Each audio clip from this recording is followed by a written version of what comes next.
100வது தொடர் பிரதோஷ வழிபாடு அழைப்புங்கய்யா. இன்று பிரதோஷத்தை அடைவதற்கு 4 ஆண்டுகள் 2 மாதம், மாதத்திற்கு 2 பிரதோஷம், பல இடையூறுகள், இயற்கை இடர்பாடுகள் கடந்து தொடர்ச்சி விடுபட்டு விடாமல் பிரதோஷ வழிபாடு நடத்தி 100வது பிரதோஷத்தை சிறப்பாக நடத்த திட்டமிட்டுள்ளார் பீடாதிபதி டாக்டர் ஏஎஸ் மகாஸ்ரீராஜன் அவர்கள்.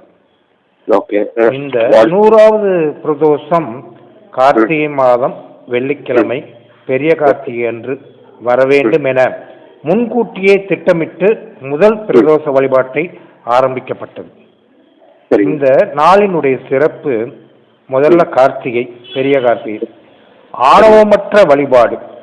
செல்வத்திற்கு அதிபதியான மகாலட்சுமியின் கணவர் நாராயணன், கல்விக்கு அதிபதியான சரஸ்வதியின் கணவர் பிரம்மன், இருவரும் சிவனின் அடிமுடியை காண முயற்சி செய்து தோற்று போனவர்கள். இறையருளை செல்வத்தினாலும் கல்வியினாலும் ஒருபோதும் அடைய முடியாது. ஆணவமின்றி எவர் ஒருவர் கண்ணீர் கசிந்து உள்ளம் முருகி வணங்குகிறார்களோ அவர்களுக்கு ஈசனின் அருள் கிட்டும் என்பதே இந்த கார்த்திகை தீப ஜோதி வழிபாடு. அடுத்து பிரதோஷம். நந்தி பகவானின் 2 கொம்புகளுக்கிடையில் சிவனை தரிசிக்கும் காலம் பிரதோஷ காலம். 2 கொம்புகள் என்பது நமது நாசியின் 2 துவாரங்கள், இடகலை பிங்களை.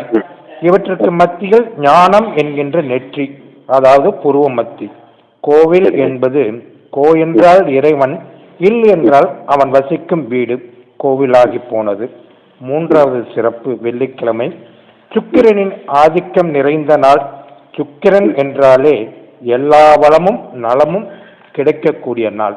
இப்படி 3 சிறப்பான சுபயோகமான 13/12/2024 வெள்ளிக்கிழமை தேனி மாவட்டம் பெரியகுளம் அருகில் உள்ள ஈச்சமலை மகாலட்சுமி சித்தர்பீட கோவிலில் மாலை 4 மணி முதல் 6 மணி வரை அதிகார நந்தீஸ்வரருக்கும் அதிகார நாகராஜனுக்கும் 1008 லிட்டர் பாலினால் அபிஷேகம், திவ்ய திரவங்களால் அபிஷேகம், மலர் அலங்காரம், சங்கல்பம், அர்ச்சனை, தீப ஆராதனை, அதே வேளையில் கார்த்திகை மகா தீபம் ஏற்றப்படும். அதன் பின் பிரதோஷ பிரசாதம், அன்னதானம் என வழங்கப்பட இருக்கிறது. இந்த 100வது சிறப்பு பிரதோஷ வழிபாட்டை பீடாதிபதி டாக்டர் ஏஎஸ் மகாஸ்ரீராஜன் அவர்களும் எம்எஸ்ஆர் பீப்புள் வெல்ஃபேர் ஃபவுண்டேஷனும் சேர்ந்து நடத்துகிறார்கள். அனைவரும் வருக, இறையொருள் பெறுக என பீடாதிபதி அவர்கள் சார்பாக அன்புடன் கேட்டுக்கொள்கிறேன்.